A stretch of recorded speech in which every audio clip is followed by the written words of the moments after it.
Good afternoon on what is a cold, grey and chilly day.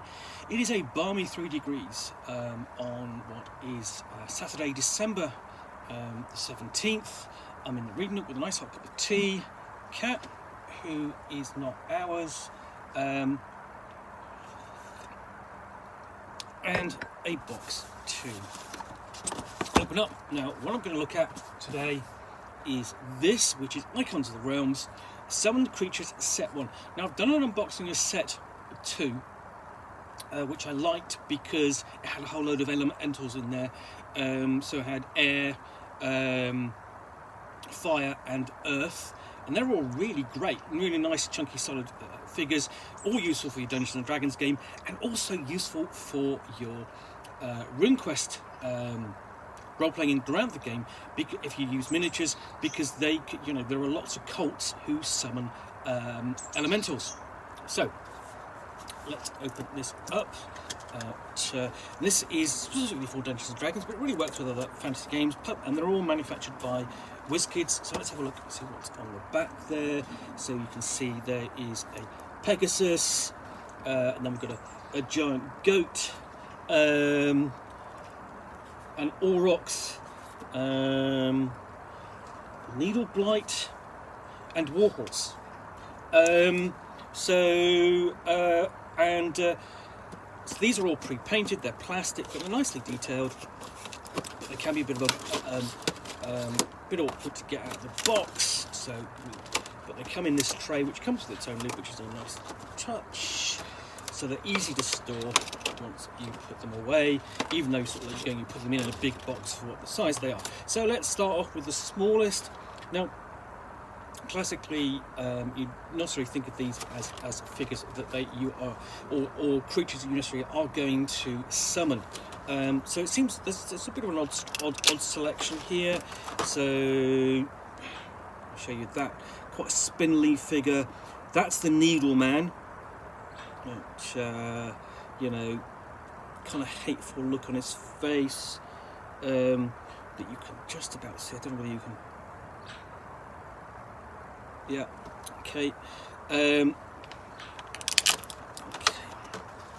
And then we've got the Warhorse. Well, okay. Do you really need a Warhorse figure? Well, I think this is probably. It's very much a utilitarian kind of figure. You may or may not want it to add to your game, but I mean, you've got your paladin who want one. You can summon his Warhorse, and then next, going up in size. So they come out. They are very tightly held up, but essentially they're quite sturdy. They sit nicely on these wide bases. This is the Auroch, paw on the ground, ready to attack. And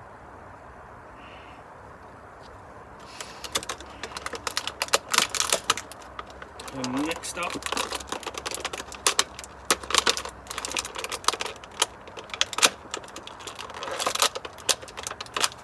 does not want to come out.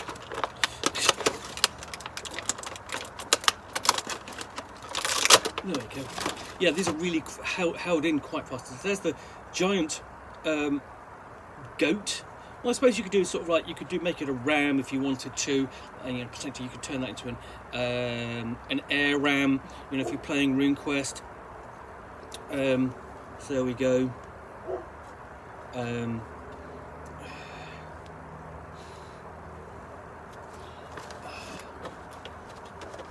Sorry, getting stared at by another cat who's not ours, who comes regularly for a feed. I'll have to go and deal with him in a minute. And then this figure is actually not held; is actually held in by wire. So I've got to undo those. And this is the Pegasus.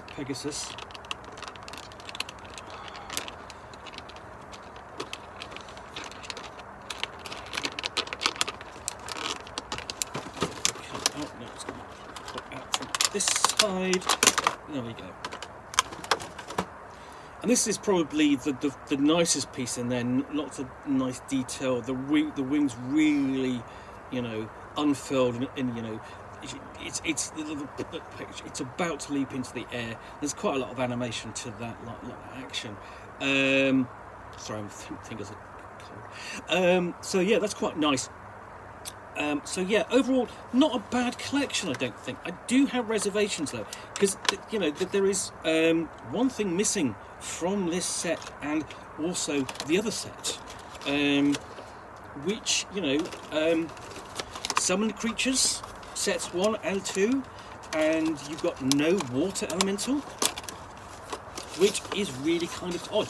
It's one of the things that you really think they would have included in